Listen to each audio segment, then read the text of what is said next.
Hello, everyone. Nice to see you. My name is Leszek Górniak. I'm a senior technical game designer at Wild Hog. And first thing is a question to you all. I would like to raise hands. How many of you have never touched multiplayer in the Unreal Engine? Okay. Because this talk is primarily for people who never touched multiplayer, but I hope that those more advanced will catch something interesting as well. I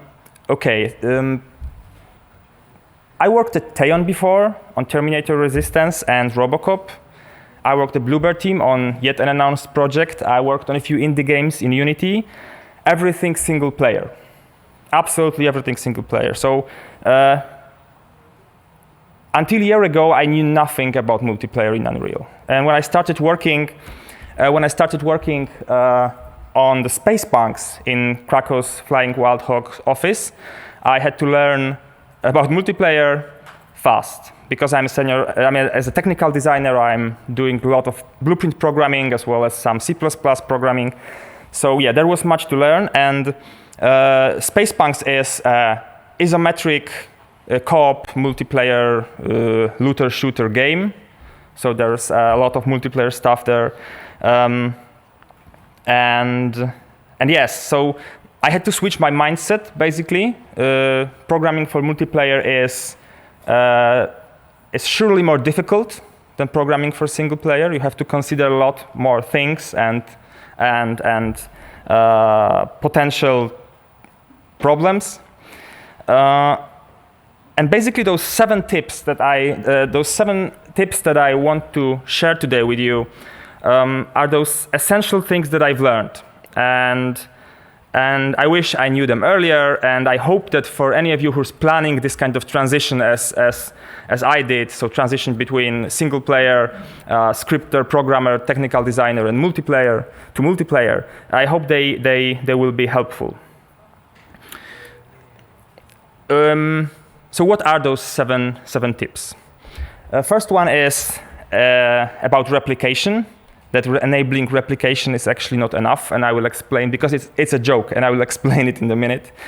The second one is about client and server, and basically about the simple fact that where you run the logic in multiplayer matters. In single player, you don't care. Third one is about multicasting, and I get to explain that, what multicasting is and why it seems easy, but it's actually risky and in many situations not optimal. A fourth one is about RepNotify, which basically is a better alternative for multicasting in many cases to call events on all clients, because it's about calling events on all clients. The fifth one is about communicating from client to server, because it's as a general principle, clients cannot call anything on the server, but there are some exceptions to this rule, and those exceptions are very important for many aspects of our game. Sixth one is about C++ syntax, because there are some differences, and I would like to highlight those differences. And the final tip is about testing network gameplay in the editor, which is surprisingly simple. Yes. So about replication.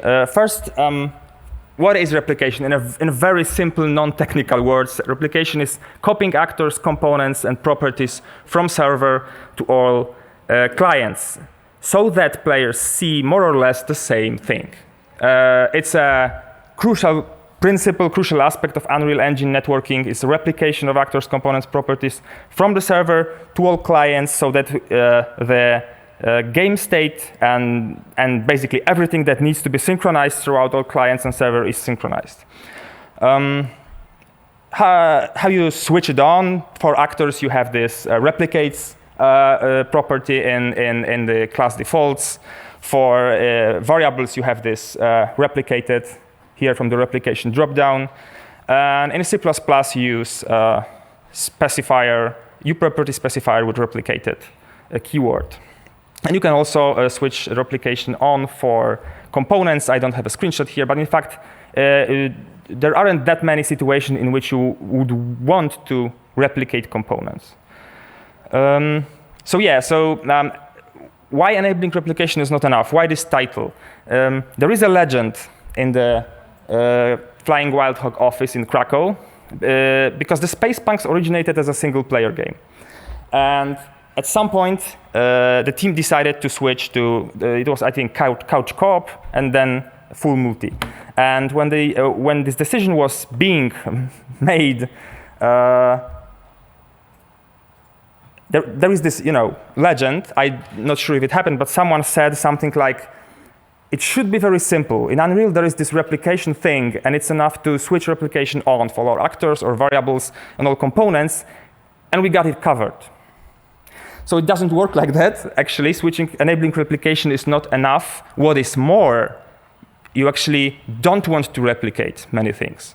You shouldn't replicate when you don't need to. In fact, you won't need to replicate, and you shouldn't replicate because replication has its toll on the server performance.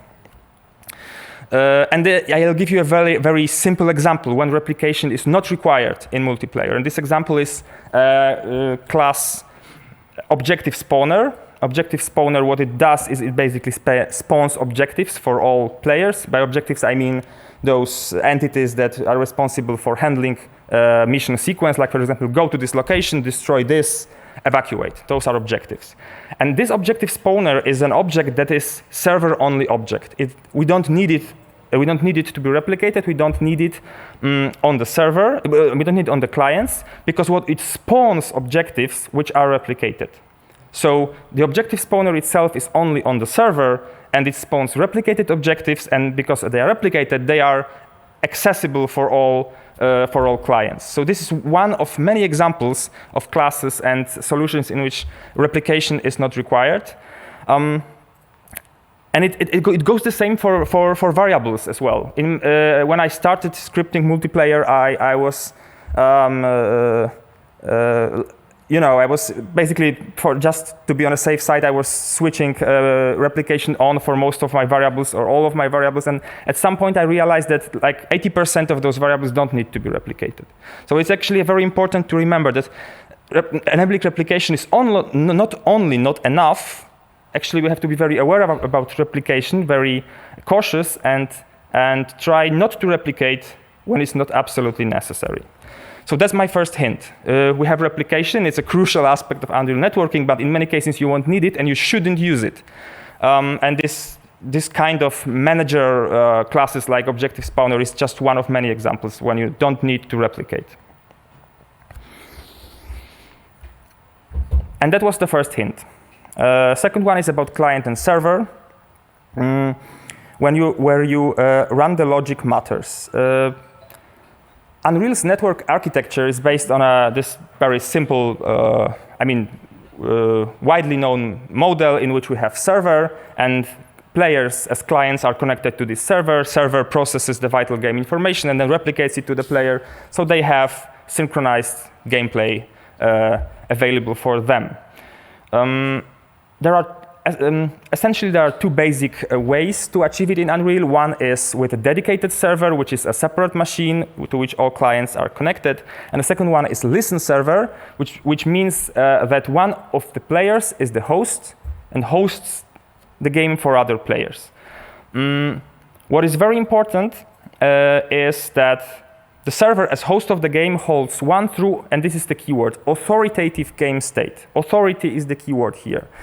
And it's a keyword because this check has authority, or this switch has authority, or you can also use the simple has authority pure function in blueprints, will be in very many situations essential, and you will use it often.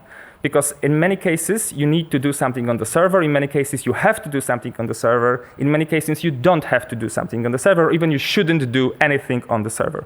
Therefore, this switch is very important. This is something we never need to consider in single player, right? And suddenly, when you start scripting multiplayer,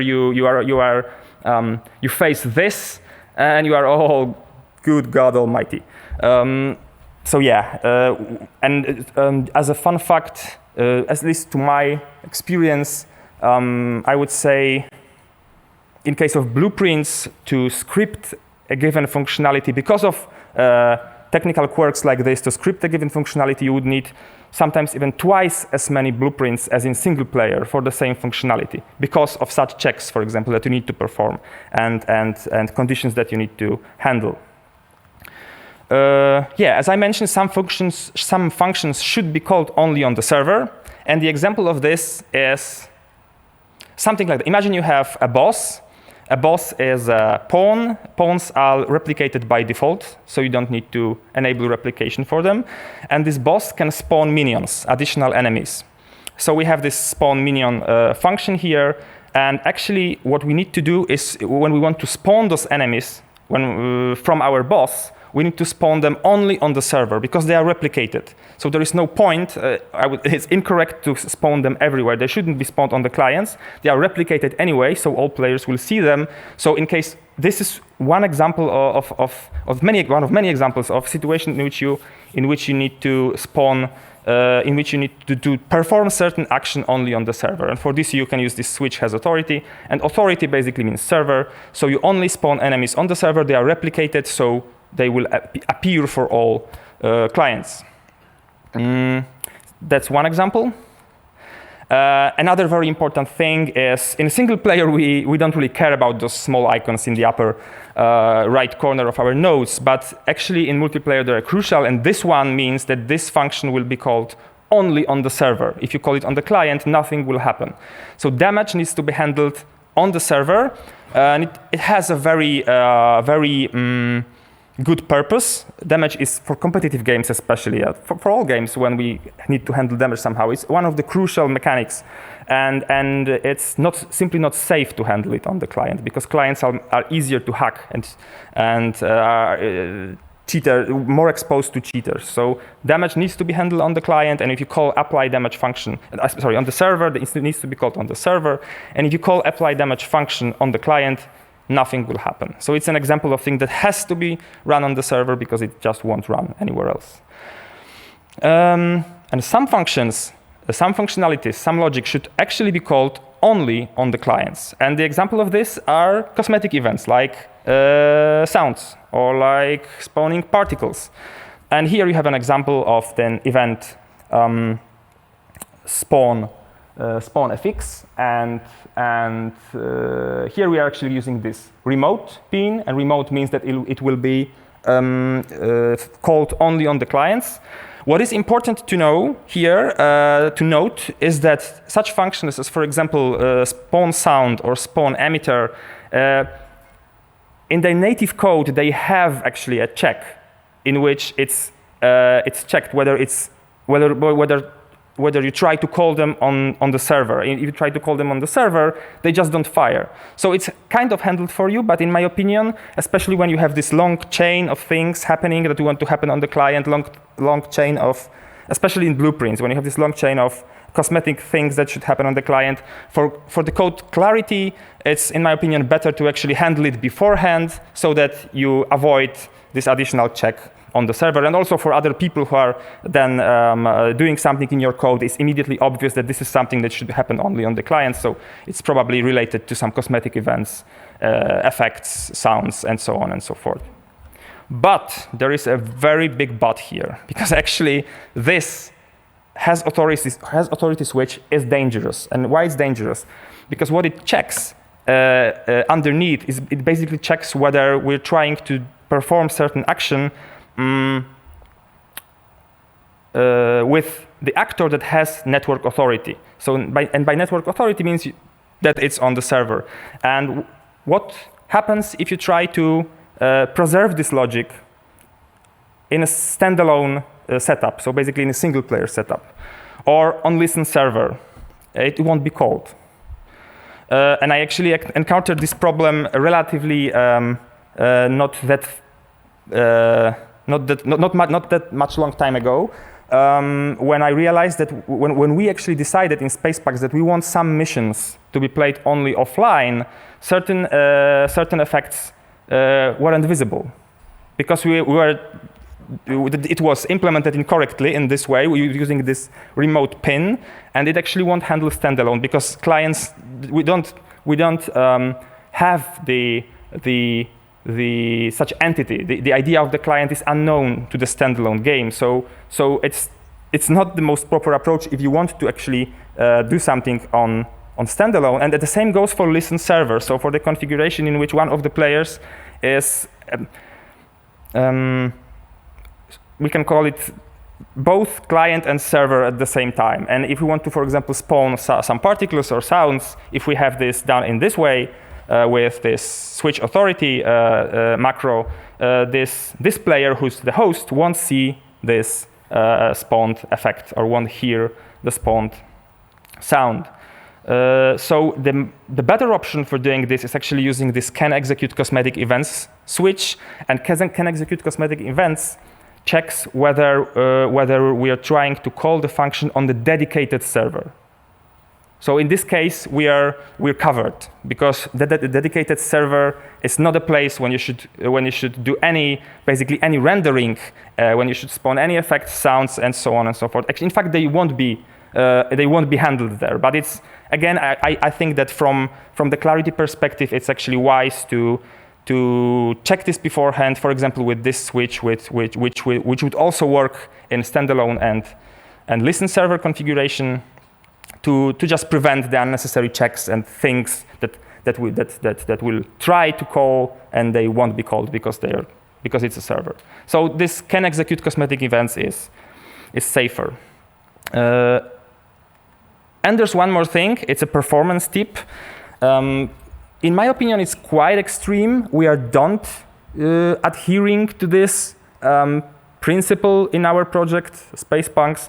But I know that if you have an actor and you add components in this usual way to the hierarchy, and the components that are scene components with the transform, with some transform, this transform is actually then being calculated on the server, and it's needlessly. It doesn't have to be calculated on the server. So especially if you have a sophisticated, deep scene components hierarchy, it might be advised to actually spawn those components at runtime only on the clients, if those components are, of course, cosmetic components, like, for example, audio or particle system or anything you don't want to use on the server.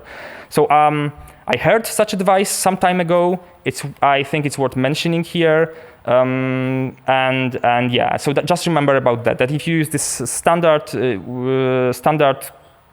components hierarchy that like in single player games, it has some, it creates some overhead for the server. And about multicasting, but before I start talking about multicasting, I need to explain what remote procedure calls are. And in Unreal, remote procedure calls are functions that are called locally but executed remotely somewhere on another machine. And multicast functions is one of 3 types of those remote procedure calls. And I mentioned the remaining 2 types in some later slides. So yeah, so multicasting is one of those remote procedure calls. And for example, in blueprints, when you have custom events, you have this replicates dropdown, and when you select multicast, you end up with custom event with this notification, executes on all. And it basically means that this event will execute on all clients and or the server, provided that you call it from the server by the replicated actor, from the replicated actor. So seemingly, it's a very nice method to ensure that something will happen for all the clients and for all sounds or effects or any cosmetic stuff that we need to show for all players, or for example, for creating certain widgets. We might want to use this multicast event. In fact, it's a common beginner's mistake to overuse those multicast events. So this is basically how we can use them. So for example, when you have a replicated actor, then we use this SwitchHas Authority node, which I mentioned before, to ensure that we call it only on the server, because there is no point calling multicast on the clients. So when you call it from the server, then you have this whatever comes from this my multicast event is called on the server, and on all clients. And you can, for example, use this SwitchHas Authority to distinguish whether if you want to run something only on the clients, remembering that the SwitchHas Authority has its problems when it comes to standalone and listen server, the problems that I mentioned before. So this is how you use multicast events. What is very important that they have this reliable checkbox, and as a general rule, it's not advised to make them reliable. When you make them reliable, you ensure that they happen at some point. Not immediately, of course. But when you make them reliable, it has a certain impact on the server performance because they are put in some kind of a queue, and if this queue gets too big, then it's not a situation we would put ourselves into. So it's advisable not to make them reliable, and because of that, it's advisable to use them only for cosmetic events, not events that are essential for the game logic, for, let's say, for win-lose condition and this stuff. You shouldn't use multicast for that. The problems with multicasting is that you have no control over when exactly those functions are triggered. For example, if you want to use a multicast function for changing the value of certain variable, and then you want to access this variable, assuming that the value is already changed, then you don't really know when exactly you can access this variable, so you can be sure that the value is changed, because multicasts are, in this way, they are kind of non-deterministic. And the second problem with multicasting, in my opinion, even bigger problem, is that they don't support late joining. So if you have a multiplayer setup in which you want to allow players to join later to the session, if anything happened and was triggered by multicast before they joined, like for example, if we have a building that is damaged and you spawned a fire particle on this building with multicast event for all the clients, if we have then a player joining a multiplayer session, this player won't see this particle because it was spawned with multicast function. So if you're even considering late joining, you should probably get rid of multicasts wherever you can in your project. And actually, this is I basically used multicasting for quick prototypes because they are easy to use, relatively easy to use. You saw how you can use them, for example, in blueprints, so you can quickly check certain things, whether they provide required experience and so on and so forth. I also use it for VFX and SFX sometimes, but only those that are a one-shot VFX and one-shot SFX. I try not to use them for example, spawning looped sounds or looped particles because of what I already mentioned, that in case of late joining, they won't work for players who joined later. So it's a very important limitation of multicasting to be considered. And in fact, we have something called RepNotify, which I, in many cases, would use more often than multicasting, and it's my next hint. RepNotifies are variables, replicated variables, that trigger behavior on clients and server, not always on the server, I'll get to that, whenever the stored value changes. How many of you have heard of RepNotifies? Whoa, great. So yeah, basically when you have a variable, apart from this replicated usual property, you can set them to be RepNotify, and if you do that, in the blueprints, I will explain how they work in C++ in the later slides. When you do that, the function is automatically created, and it's named onRep underscore name of the variable. And this function here, I again put this SwitchHas Authority just to keep you aware that you might want to distinguish between server and clients in some cases. And again, I use SwitchHas Authority, and I should have probably used something like can execute cosmetic events. But again, it depends on what you want to do. But the thing is that this function will be called whenever the value of this variable is changed. And it will always be called. And it will always be called when the value of the variable is changed. So this way, for example, they don't have this problem that multicasts have, that you can't be, if you change a variable value with multicast, you can't be sure when can you access it after that? And in case of those RepNotifys, you actually know, because when the function is called, you can be certain that the value of the variable changed. So they are safer, they're more reliable, more deterministic.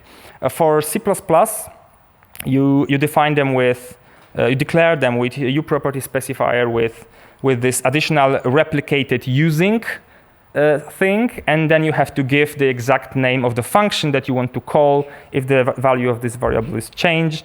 So it's unfortunately yet another example of Unreal string-driven development, because you have to be very cautious of typos, but this is how it works. What is very important, what is extremely important, and in fact I don't understand why it works like that, is that in C++, if you use RepNotifys in C++, this onRep behavior will only trigger on the clients, not on the server. So if you want in C++ to use to take advantage of RepNotifys and also call them on the server, then you need to explicitly call them on the server, and you cannot rely on the variable value being changed to call them on the server, because they won't be called on the server. And it has yet another implication that I painfully learned about just a few days ago, that for the same reason they won't call on standalone and on listen server. So actually I used some C++ RepNotifys in one of my classes, and after switching to standalone, for some reason I realized that those are not being called. So it's yet another downside of using them in C++. You need to remember that you have to call them explicitly on the server, because they won't only called on the server. And the blueprint ones, the blueprint RepNotifys, will be called everywhere when the value of this variable is changed. So what are the advantages? The main advantage, there are two main advantages of those RepNotifys. Their advantages over multicasting. First one is they're guaranteed to run exactly when the variable is changed. So if you use them, then you know that when you use them, you can actually pinpoint the exact moment in which the variable is changed. This is where the function is called. And then you can safely access this variable and be certain that the value is updated. And of course, the fact that they're guaranteed to run is yet another thing. So there are actually two advantages here in this one point. And also, what is very, very, very important is that they support late joining. So if you call RepNotify and then player joins, this player will see whatever you did with this RepNotify. Very important to consider. Okay, so let's go to hint number 5. It's about client to server communication. And as I mentioned when I was explaining the agenda, as a general rule, clients don't talk to server. Server is far too important for that, and server doesn't want to listen whatever clients have to say. But there are cases, in fact many cases, where we want to communicate from client to the server. And we can do that. We can do that with entities that are called client-owned actors. And the best example of the actor that is client-owned by default is a player controller. So the player controller, as a client-owned actor, can actually call RPCs, remote procedure calls, that are called on the server. And what is more, any player pawn that is possessed by the player controller is also considered a client-owned actor and can also trigger certain events on the server. And it's also important to mention that you can use a SetOwner function, and you can, for example, you can take any actor and set player controller as its owner, and this way you make this actor a client-owned actor, and from this actor, in this situation, you also can call events on the server from the client. And a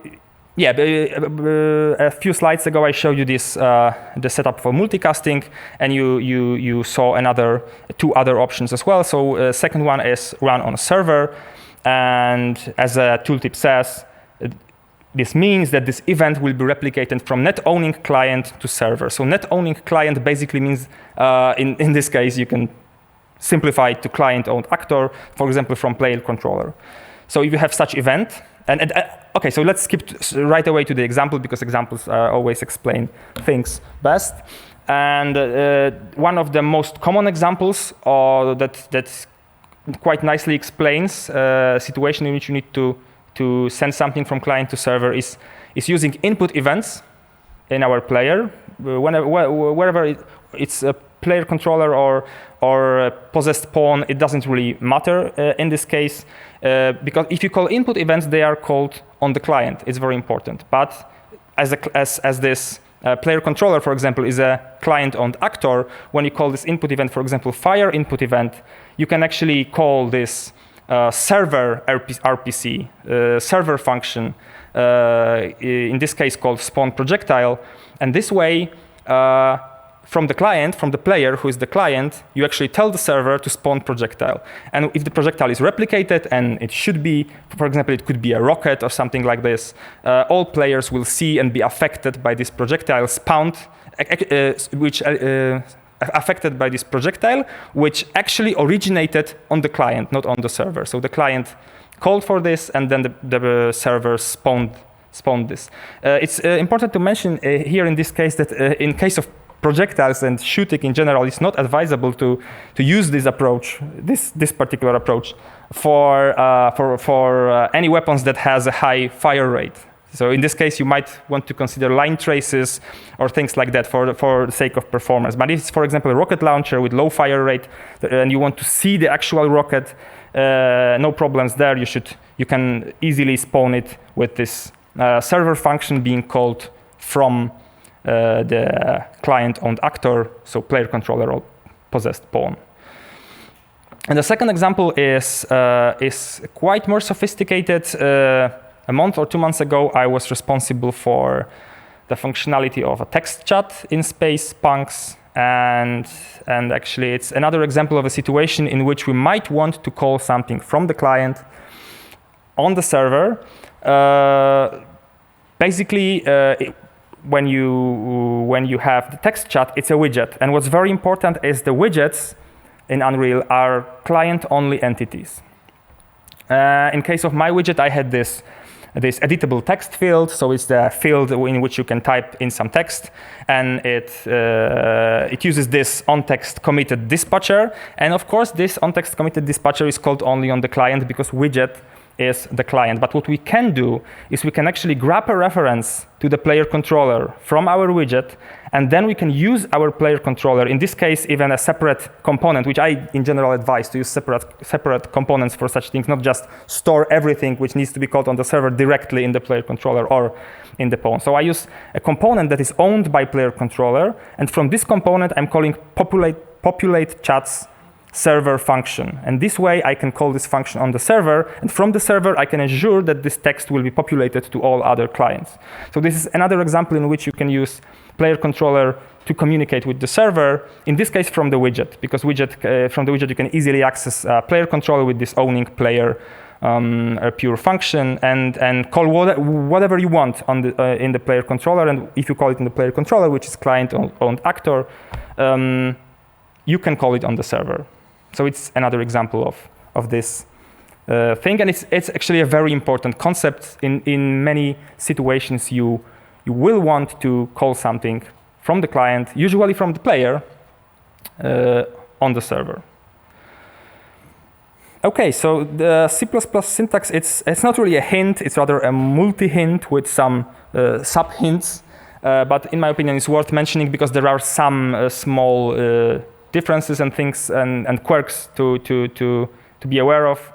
I didn't mention this. So the first thing is that Unreal documentation says that if you want to use some network functions, you should include this net Unreal network.h.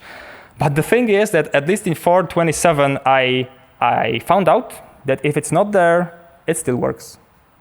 And the documentation says that you need to include it. And so it's probably included somewhere else by default. But I'm mentioning it because documentation, the current documentation for Unreal 5 as well, it still mentions this Unreal network.h that needs to be included if you want to do some replication or this kind of stuff. So yeah, I removed it some time ago from some of my classes, and they still compile and they still work properly. So probably it's handled in some other way. As for replicated variables, I've already demonstrated that you use this replicated keyword with uProperty specifier.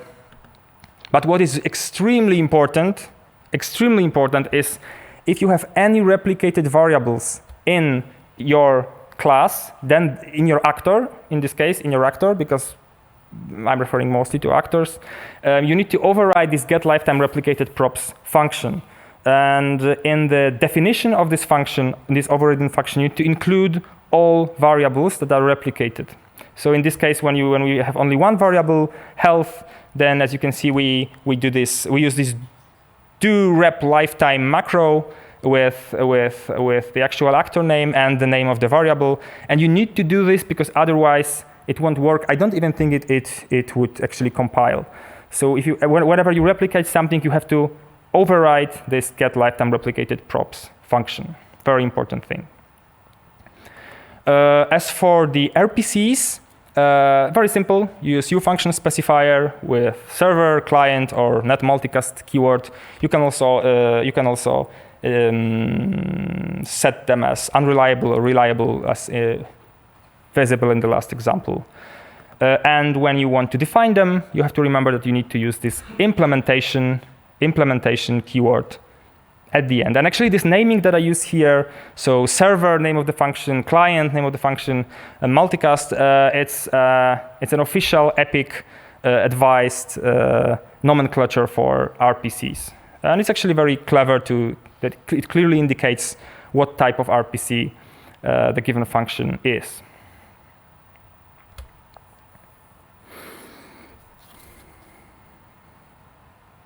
Okay.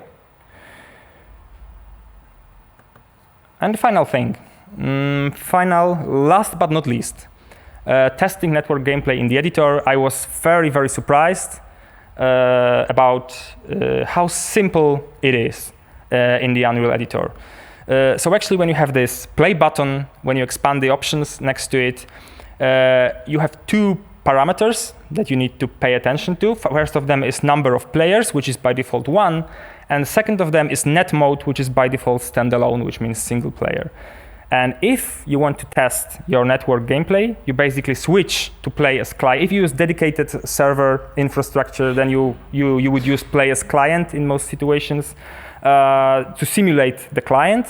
And you can set the number of players that you want to simulate. If you use a listen server, then you can select play as listen server. So if you, for example, set number of players to be 3, then one of those players that will be simulated will be this host, and the remaining 2 players will be clients. And essentially what you will see after, for example, in this case, if you select play as... okay, you don't see it. Okay, so let me just because it's much darker here, unfortunately, than here. What I see. So let's just skip it. So what you will see, you will basically see 3 separate windows with each gameplay, let's say, in each of those in a separate window, and you can smoothly transition between those windows by simply clicking at them, and you can move separate players. Check what other players see. It's very, very, very important, very helpful when you want to ensure that certain things are hidden from the players, certain things are visible for all players, or for only one player, because in some cases you might want to make something visible only for a particular player.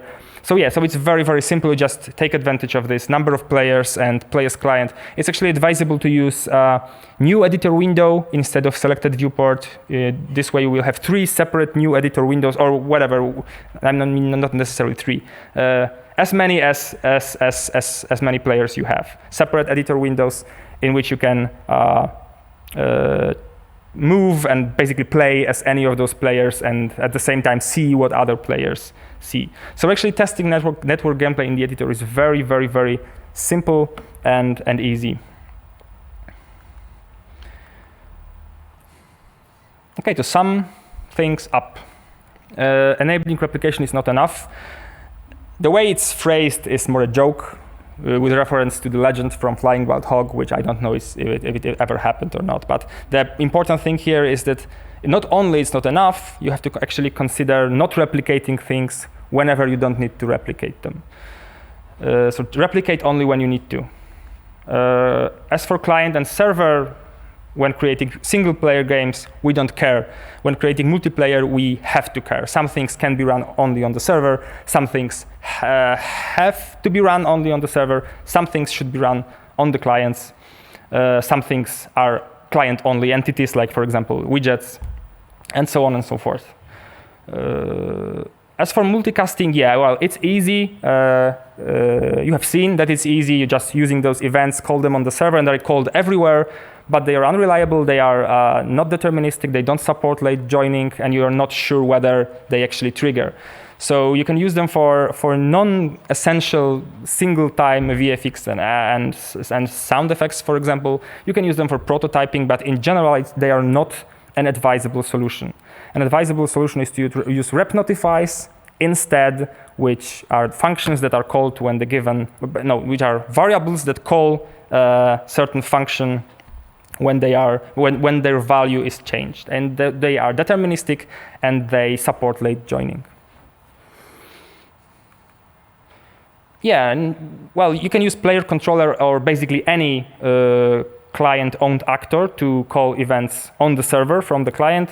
In 99% of situation, you'll probably be using player controller or possessed pawn. It's as far as I know, I've never done it, and as far as I know, it's not advisable to actually implicitly set player controller as an owner for some actor so that this actor is client owned. I'm not really sure why, but I just know it's not advisable. And as I said, in many cases, from my experience, in most cases, you won't need to do that. Yeah, well, C++ syntax, you just need to, it's all in the documentation. I just wanted to put it all in one place so that you see clearly what differences are. So remember about those differences. Remember about some traps, like, for example, the fact that RepNotifys in C++ are not called on the server. And yeah, and testing network gameplay in the editor, it's actually very, very simple. It's nothing scary. It doesn't need any additional setup. You just select net mode, play as client and play as listen servers. You set number of players, and in the separate windows, you can play them, see what they see, and debug any multiplayer related issues. What I actually recommend for all those of you who want to start your adventure with multiplayer is the tutorial by Ryan Laley called Online Multiplayer. So I'll leave this for a few seconds here. If you have QR scanner, you can access it. The playlist on the YouTube. It's, in my opinion, the best tutorial there is for beginners to start doing things in multiplayer stuff in the Unreal Engine. By the way, if you want my presentation, just catch me after I finish.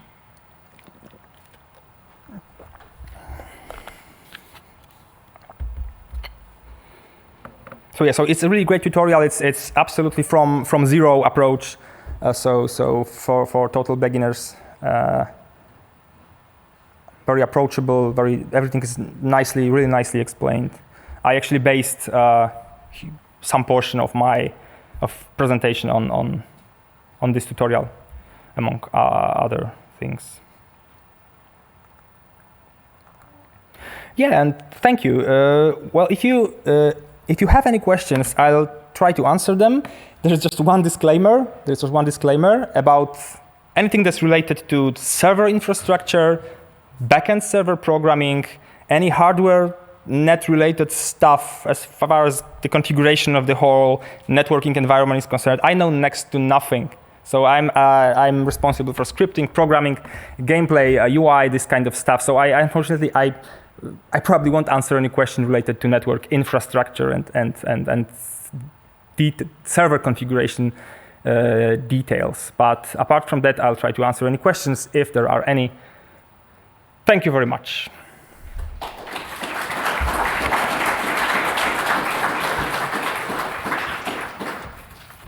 Hello. So I have a question. Firstly, great presentation because I think that you made it really from green to at least say beginner.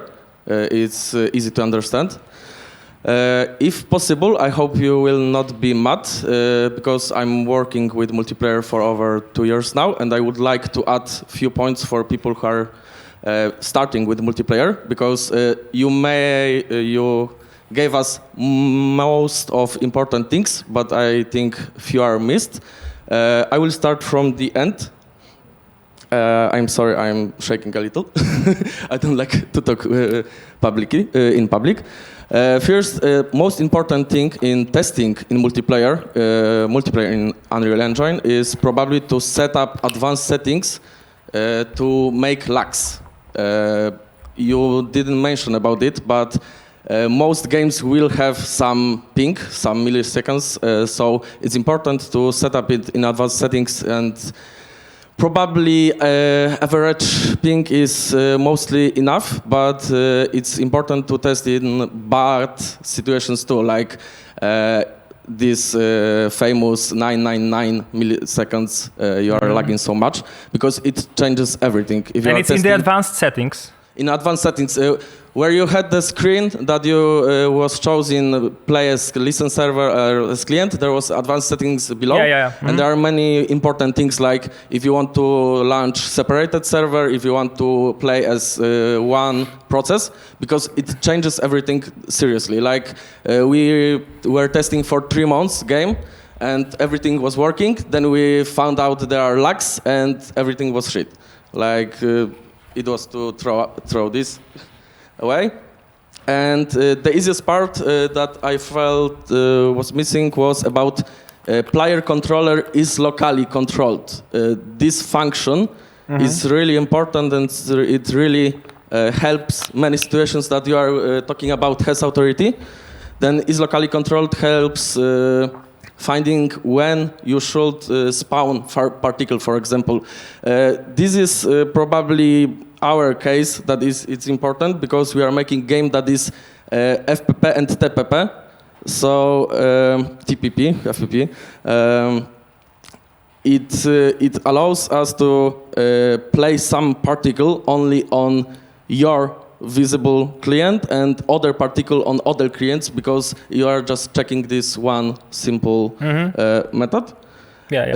And the biggest topic, but I will not, of course, talk about it, is using gameplay ability system. So I know absolutely nothing about it. We're not using it. I have never done anything with it. Yes, I understand, but I think many people should know that there exists a plugin that Epic released because it's for Fortnite.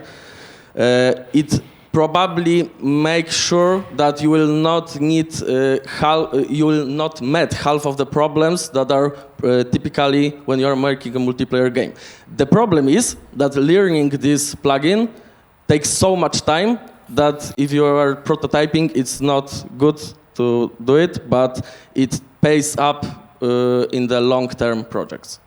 So I'm sorry I took so much time, but Thank you very much. As for the advanced settings, I honestly didn't know about that because it was set up for us. So when I just downloaded my project for the first time, I didn't really need to care because it was set up properly. As for is locally controlled, I just decided to omit that, among other things, because of the limited time for the presentation. And as for gameplay ability system, as I said, I just don't have any experience with it, so I preferred not to even mention it to avoid questions. Thank you very much.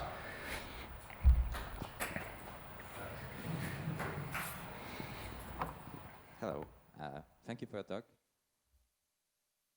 Ask about one thing, because when you show us the blueprints, you had that switch that has authority or is a client, and to me it seems like you are merging trying to marry a client and server into one instance, and wanted to ask what's the reason. Maybe that's the Unreal limitation. But usually I always suspected that the games that has really strong multiplayer component uses separate as a client as being a separate entity process that acts only as a front end and have server entirely as a different process. So you would so it doesn't has to do the distinguish in a logic between the am I a server, am I a client, and what was the reasoning for you to actually not do that? In Unreal, in certain situations, you have to do that. For example, when you have the situation when you have a pawn that is replicated and exists on server and on all the clients, and for example, on begin play, you want to call something, or not necessarily on begin play, whenever you want to call something from this actor, from this replicated pawn, only on the server. Then when you're calling it, the Unreal doesn't know where you want to call it. If you just call it simply, it's called everywhere when it's replicated. And if you want to call it only from the server, you need to make this restriction. Oh, okay, but I want to ask why don't you have the separate process for a server that client is only asking and he doesn't need to do this distinguish? I mean, this is how Unreal works. Okay, so this is just a framework limitation. Yeah, right? yeah, I believe it is. I actually never considered this, but from the framework perspective, it's actually when you're calling anything on replicated actors, you have to make this division somehow. Okay, thank you.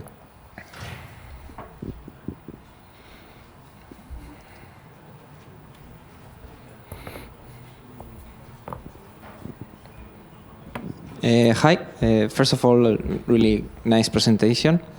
I just wanted to ask, not bearing in mind gas, that is completely different system, what would be your suggested approach of handling character abilities? And RCPs and... character abilities? Yes, if they will be spawned first on the client, then replicated, and then overridden by the what server is saying. I would say that in multiplayer, it could be a good approach if you're not using any predefined solution, like for example gameplay abilities system, which I don't know how it exactly works. But I would say if I do it from scratch, I would handle abilities, for example, as player characters components. And in this way, when they are components, they are owned by the character, which is owned by the player controller. So we can ensure that those abilities themselves as components can trigger events on the server if necessary. And in many cases, we might need that. For example, if those abilities are in any way connected to dealing damage, that the damage has to be dealt on the server. So I'll probably go with components. That would be my solution.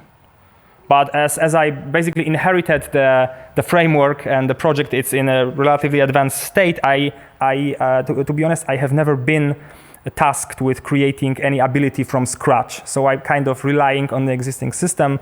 And as far as I see things, where I'm now is that the components might be way to go simply because of the fact that this way we can ensure that they're owned by the client, because the player is owned by the client, and we can also granulate the logic so that we can keep everything in a separate component, and we can call anything we want on the client if need to. So this is how I would approach it, with components. Yeah, I saw some implementations that are doing exactly like that. Good to know. And one thing that I wanted to add of the last thing that you mentioned, one thing that I found recently is that in your setup, when testing multiplayer in the editor, you can reroute gamepad input and keyboard to different players. Mm-hmm. And I find it super useful. It's a parameter that you can do in the editor. I believe it's even there somewhere below those options, right? Yes. Or even you press advanced settings, and then there is these settings where you can adjust the viewport size in multiplayer. Uh-huh. There is a setting like reroute a keyboard or gamepad. Yeah, there is. To some player. Yes. You tick it, and you can control two players locally, which for me it's super useful. Just I wanted to mention that. Mm-hmm. Yeah. It's really nice of you to mention that. It in many situations might be really helpful to actually reroute the input. Thank you. And that's it. So thanks.